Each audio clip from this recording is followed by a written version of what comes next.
realization that there's much to be done, and it's a very complex, we're in a complex situation. So maybe let's start with revenue forecasting and project modeling. And Silas, take us through what you're doing, and give us examples of what you've been working on, and how do you ensure that communities and citizens understand such a complex subject, please? The revenue forecasting actually sits within our policy analysis and policy advice. So I would start by probably pointing to the fact that turning the painful start to more like a positive note.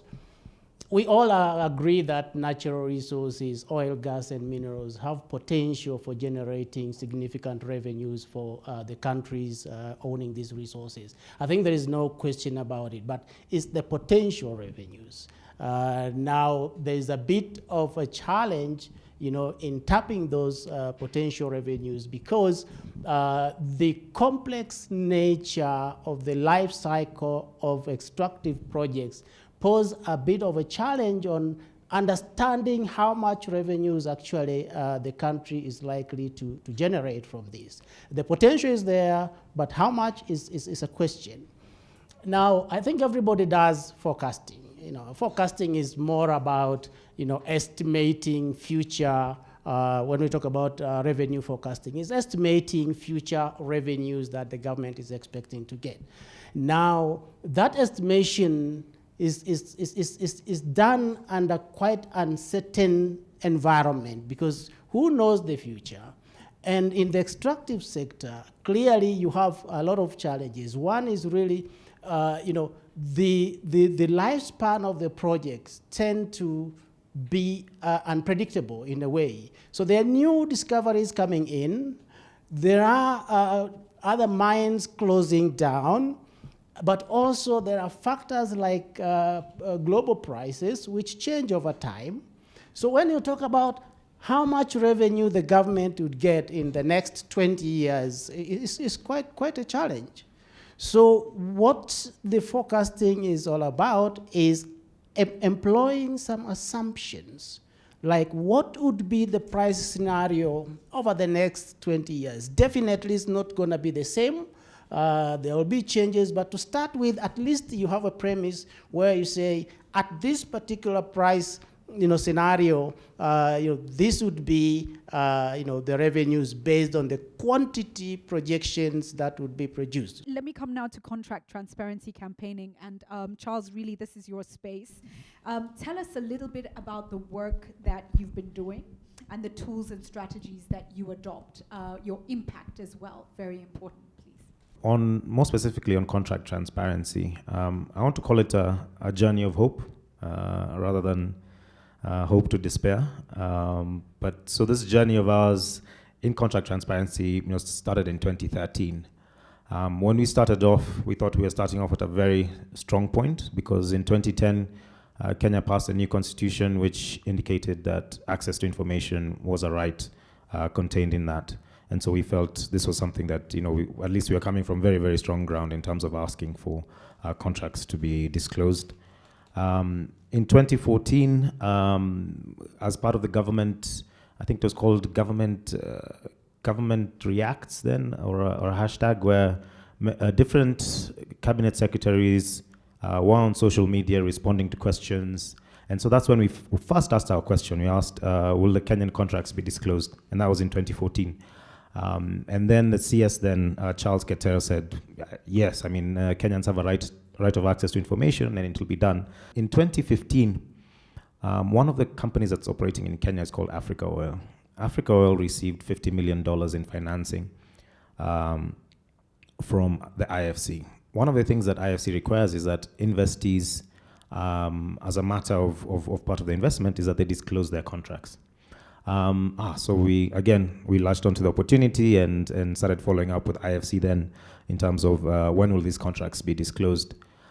We continue to do that up till today, and we're still waiting. So to welcome the new minister into office, we again wrote letters to him. And luckily now we didn't have to write 2 letters. We only wrote to him since he covers both petroleum and mining. And then so we continue to engage in the sector.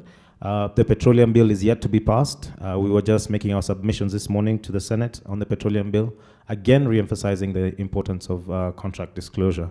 So like I said, it's a journey of hope.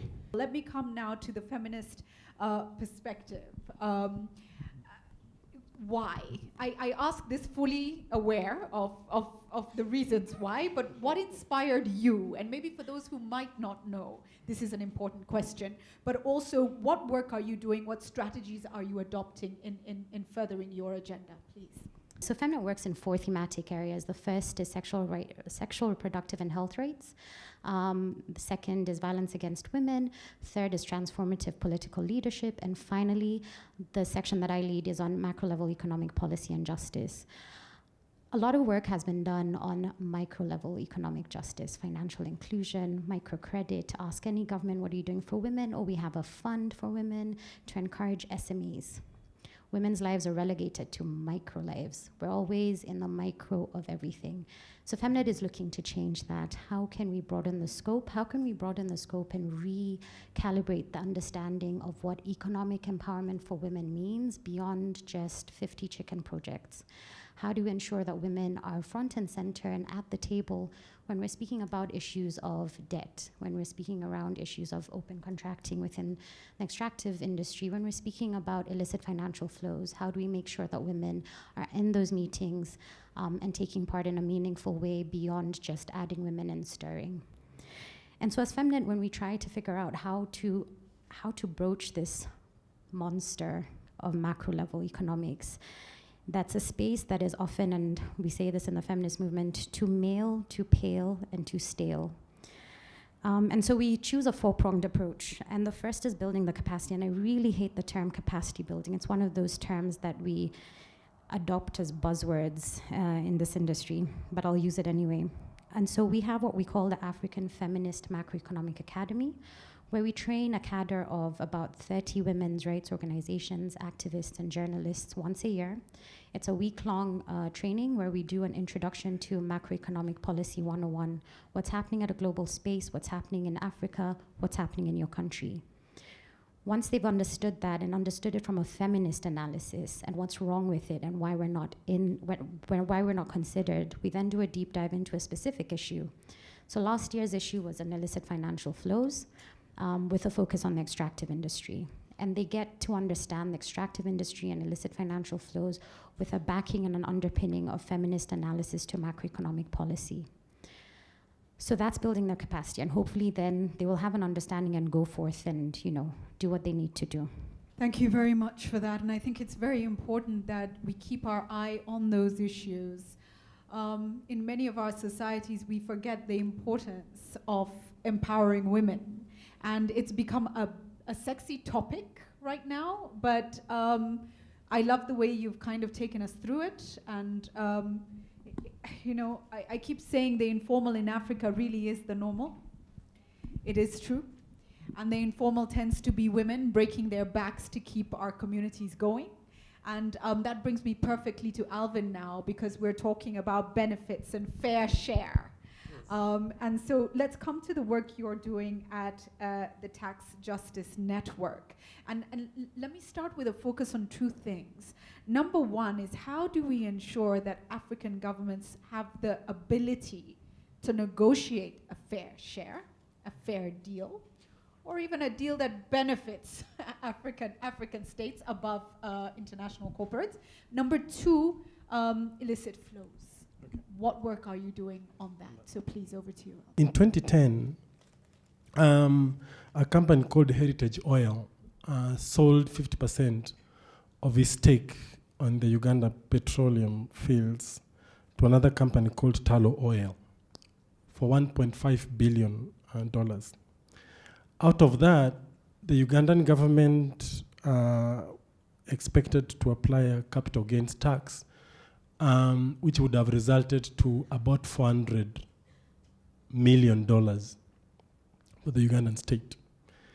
11 days before that was to be effective, the company director of Heritage Oil wrote a letter to his accountants asking them to redomicile, that's the word they used in that letter, Heritage Oil headquarters from Bahamas to Mauritius. Why? We'll get to that later on. I'll sort of, when we talk of illicit financial flows, I'll be able to unpack that a little bit. When we talk of fairness, Julie, the question is fairness for who? Because we have different perspectives or different approaches to fairness. And I would call this, like, particularly in the extractive sector, I would characterize this as a trichotomy of fairness.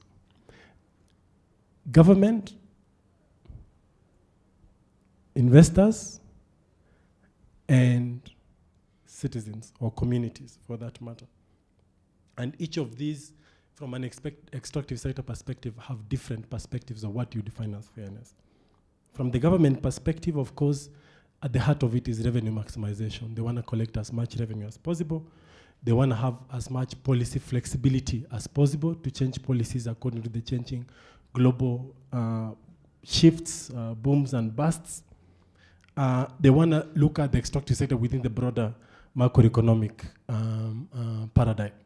So in terms of policy setting, those are the things that they would come to the table to.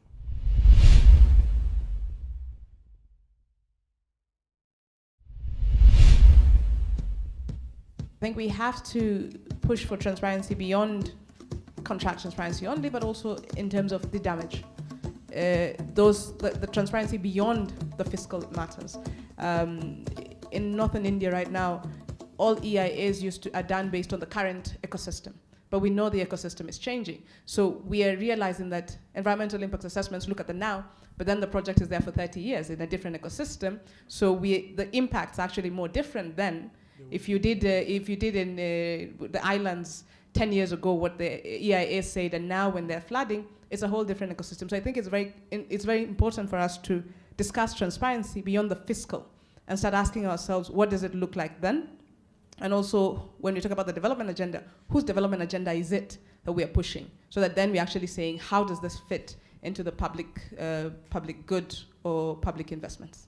Are really able to hold government accountable and to ensure transparency and accountability when we have institutions like parliaments which don't even know what is in the contract while they are representative of the people. Local governments who are crying over lost revenues and all that. So I think institutions are quite important. Unfortunately, everything is built around personality. The presidents and people around the power circle believe that this resource is for them, and some of them, because they are God sent, when they leave after 5-10 years, hopefully, and if you stay longer, like in other countries, 20 years, you leave no institutions at all. And I think this is really important, especially when you're dealing with this kind of finite resources. Leadership is the courage to stand up and do something different. You're not a leader if you're walking the same path and everyone's following you. It doesn't matter. People were walking that path anyway. If you fell and dropped dead, they'd continue walking down the path. So you're not a leader. Leadership is the ability to stand up and say, no more. It ends today. But to do it in such a way that you have a vision for a future and you can carry the people into that future. My concern, and I reflect the thoughts of my brother, is if we are not the ones who have the bravery and courage to say, this is what we can and must do. If the situation is too complex, that there's so many different stakeholders, where does that leave the people of Africa?